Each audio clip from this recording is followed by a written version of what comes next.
Hello नमस्कार साथियों, स्वागत है आप सभी का।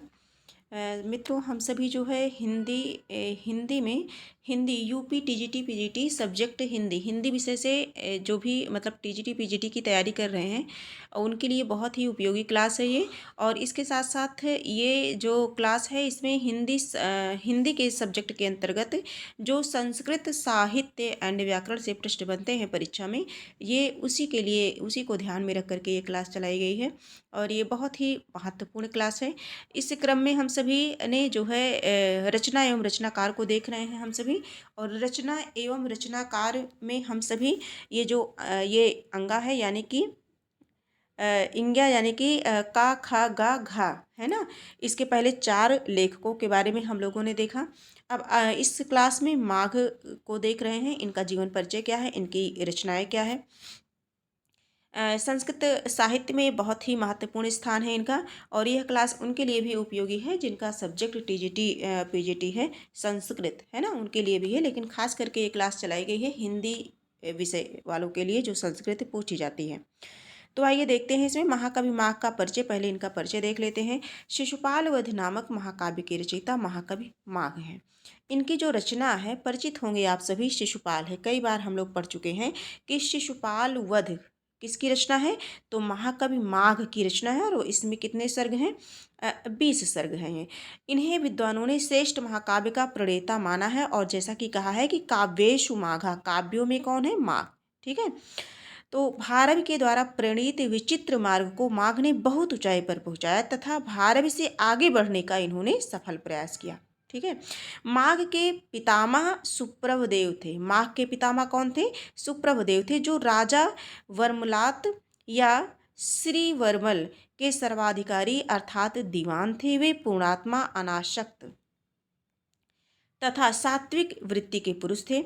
और जैसा कि एक श्लोक से भी ज्ञात होता है, सर्वाधिकारी सुकृताधिकारी श्री वर्मलाख्यास्य बभूव राज्ञाः आसक्त विरजाः सदैव देवो पराः सुब्रभदेव नामा। ठीक है, इससे स्पष्ट हो जाता है। सुब्रभदेव के पुत्र का नाम दत्तक था, जो अत्यंत उदार, क्षमाशील, कोमल स्वभाव के एवं धर्मपरायण थे। ध्यान देंगे यहाँ, सुप्रभदेव के पुत्र का नाम क्या था, दत्तक था। और सुप्रभदेव कौन है, तो इनके पितामह हैं, किसके, माघ के। ठीक। और इनके पुत्र का नाम दत्तक था। और दत्तक स्वभाव से क्या थे, अत्यंत उदार थे, क्षमाशील थे, कोमल स्वभाव के थे, धर्मपरायण भी थे। इन्हें लोग सर्वाश्रय भी कहते हैं। क्या कहते हैं, सर्वाश्रय भी कहते थे, क्योंकि सबकी सहायता के लिए वे तत्पर रहते थे। इन्हीं दत्तक के पुत्र महाकवि माघ थे। दत्तक के पुत्र कौन थे, महाकवि माघ। और दत्तक के पिता कौन थे, तो सुप्रभदेव, है ना। सुप्रभदेव थे। और सुप्रभदेव के पिता दत्तक थे। और सुप्रभदेव के पुत्र दत्तक थे। और दत्तक के पुत्र कौन है, जो है माघ है। ठीक है। माघ जो है सूर्य पूजक थे। माघ जो है सूर्य पूजक थे। और माघ की मृत्यु पादशोध रोग से हुई। और इनका जो निवास स्थान है इसके विषय में देख लेते हैं। माघ का निवास स्थान श्रीमाल या भिन्न माल नामक नगर में था। यह नगर अभी माउंट आबू से 40 मील पूर्व जोधपुर प्रमंडल यानी कि राजस्थान में अवस्थित है। यह नगर उस समय गुर्जर राज्य की राजधानी के रूप में प्रसिद्ध था। आगे हम सभी देखेंगे, श्रीमाल यानी कि भीनमाल जो है संस्कृत विद्या का महान केंद्र था। अनेक विद्याएं यहाँ पढ़ाई जाती थी। ठीक है। वर्तमान नामक राजा इसी नगर में रहते थे। माघ के पितामह उनके प्रधानमंत्री थे। माघ का परिवार बहुत धनाढ्य तथा जगत स्वामी सूर्य के मंदिर के ये लोग उपासक थे, है ना, सूर्यदेव की पूजा करते थे। माघ अनेक शास्त्रों के विद्वान थे। राजाश्रित होने के कारण अनेक शास्त्रों के अध्ययन की सुविधा इन्हें प्राप्त थी। आगे हम सभी देखेंगे, कुछ और बिंदु हैं उन पे भी चर्चा करते हैं। माघ का समय, ये इम्पॉर्टेंट है। माघ का समय 675 ईस्वी के अनंतर माना जाता है। अधिकतर विद्वान 700 ईस्वी के आसपास माघ को स्वीकार करते हैं। आगे देखते हैं शिशुपाल वध महाकाव्य का परिचय, थोड़ा सा देख लेते हैं इसमें भी। बाकी ये रचना इम्पॉर्टेंट है और इसमें कुछ महत्वपूर्ण तथ्य हैं, आज देखते हैं, थोड़ा सा कर लेते हैं इसमें। यह महाकवि माह की एकमात्र कृति 20 सर्गों का महाकाव्य है, यहाँ से प्रश्न बनता है। और इसमें जो है 1645 पद्य हैं, 15वें सर्ग में 34 प्रक्षिप्त श्लोक हैं, जिनकी व्याख्या मल्लिनाथ ने नहीं की है। 5 पद्य कविवंश वर्णन के हैं, उन्हें मिलाकर माह की रचना 1650 पद्यों की है। आगे देखेंगे जो ज़्यादा इम्पोर्टेंट होगा, जो परीक्षा की दृष्टि से परीक्षा में पूछा जाता है प्रश्न, जो जिनकी पूछे जाने की संभावना है, उन्हें हम सभी टिक करते हुए चलेंगे, बताते हुए चलेंगे। बाकी जो है समय भी है हम लोगों के पास, तो जितना डीपली पढ़ लें उतना अधिक है। शिशुपाल वध की कथा थोड़ा सा देख लेते हैं, जैसा कि अभी इसमें बताया गया कि 20 सर्ग है। तो देखते हैं पहले सर्ग में क्या है। देवर्षि नारद का द्वारका में आगमन, पहले में होता है देवर्षि नारद का द्वारका में आगमन, श्री कृष्ण द्वारा उनका सत्कार, नारद द्वारा शिशुपाल के पूर्व जन्मों तथा उसके अत्याचारों का वर्णन, शिशुपाल को मारने के लिए प्रेरित करना, है ना, ये सर्ग हो गया। दूसरे सर्ग में देखेंगे श्री कृष्ण, बलराम और उद्धव की मंत्रणा, बलराम का शिशुपाल पर आक्रमण का प्रस्ताव, किंतु उद्धव का नीतिपूर्ण प्रस्ताव, इस विषय में शीघ्रता न करके युधिष्ठिर के राजसूय यज्ञ में सेना सहित भाग लें। सर्ग 3 देखेंगे, द्वारका से श्री कृष्ण का इंद्रप्रस्थ के लिए प्रस्थान है। प्रस्थान नगरी, सेना और समुद्र का वर्णन है। 4 है रेवतक पर्वत का वर्णन है। 5 है रेवतक पर सैन्य शिविर की स्थापना। 6 है 6 ऋतुओं का द्रुत विलंबित छंद में यमक का निवेश करने का वर्णन है। 7वां है वन विहार वर्णन, 7वां सर्ग वन विहार है। और 8वां है जल क्रीड़ा रात्रि विहार का वर्णन है। 9वें सर्ग में है संध्या, चंद्रोदय तथा श्रृंगार विधान का वर्णन किया गया है।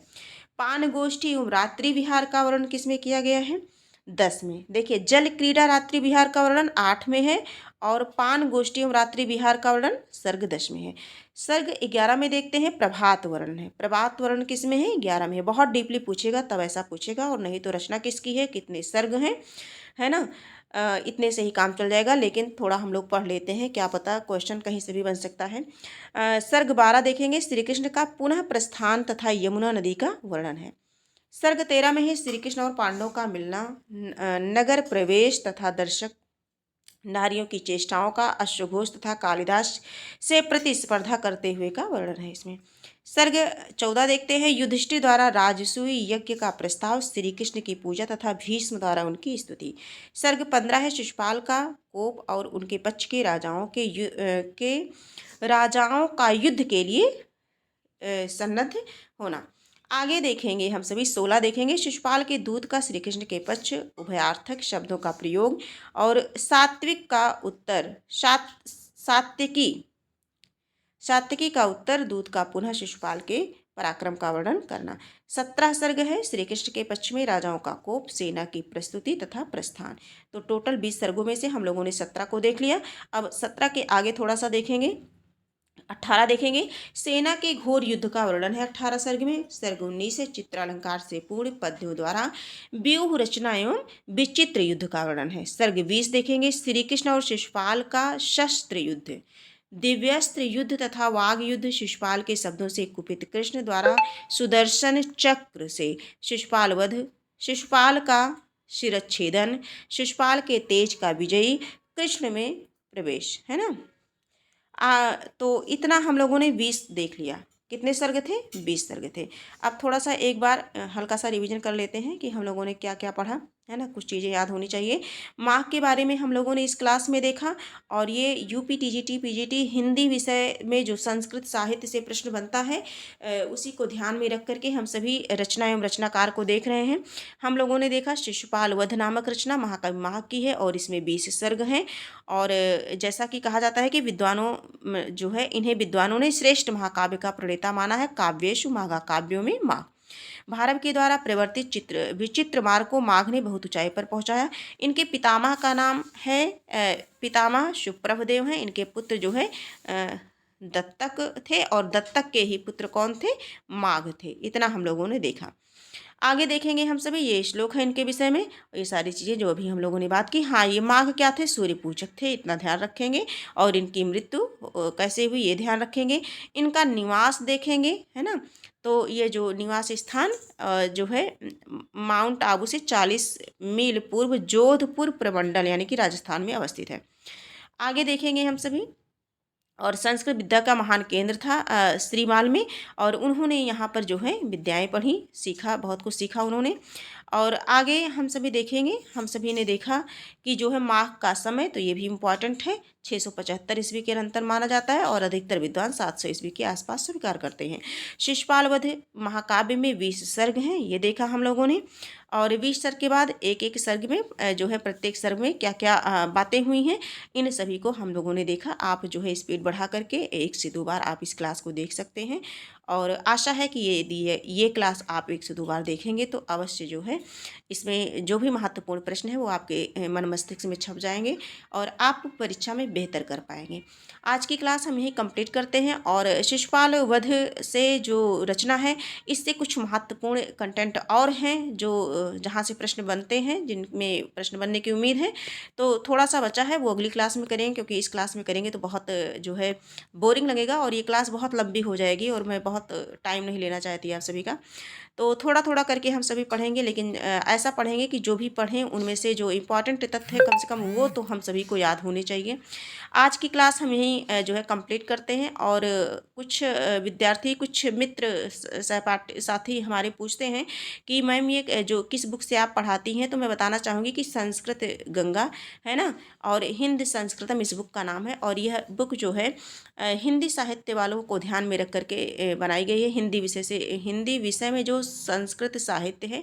और इस बुक को मैंने देखा और मुझे बहुत ही अच्छी लगी ये बुक, तो मैंने सोचा कि इसकी क्लास जो है आप सभी तक पहुंचाई जाए, जो इसमें से महत्वपूर्ण कंटेंट हैं उन्हें नोट किया जाए।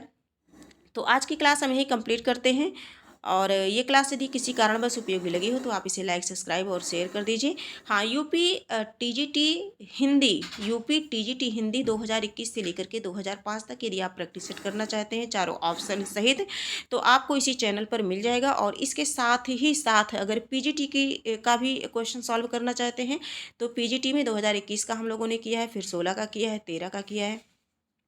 अभी हम सभी जो है 2012 का कर रहे हैं, जिनमें हम लोगों ने लगभग 80 प्रश्नों को कर लिया है। बाकी शेष प्रश्न हैं जो बचे हैं उन्हें जल्द ही जो है प्रस्तुत करना चाहूँगी आप सभी के समक्ष। तो आज की क्लास यही है, यही कंप्लीट करते हैं। इसके साथ साथ एलटी ग्रेड के भी जितने प्रश्न पत्र हुए थे उन सभी को भी सॉल्व कराया गया है, जो कि हमारी परीक्षा के लिए बहुत ही महत्वपूर्ण है। आप सभी जो है अपनी तैयारी करते रहिए, अपनी पढ़ाई पर विशेष ध्यान दीजिए, अपने लक्ष्य की प्राप्ति में बिल्कुल जो है लापरवाही मत करिए। समय बहुत कम है, जो भी समय मिला है इसे यूज करिए अच्छे से अपनी पढ़ाई में। अपनी दिनचर्या को जो है और सुधारिए, ज़्यादा से ज़्यादा समय दीजिए अपने ऊपर, अपने को पहचानिए, अपने को निखारिए, मेहनत करिए, संघर्ष करिए, आगे बढ़िए और अपनी एक सीट सुनिश्चित कीजिए। और मैं जो है आप सभी के समक्ष लेकर के उपस्थित होती रहूँगी। आप सभी के लिए जो भी महत्वपूर्ण कंटेंट हैं परीक्षा की दृष्टि से उपयोगी, उन सभी को लेकर के मैं प्रतिदिन कुछ ना कुछ लेकर के उपस्थित हुआ करूँगी।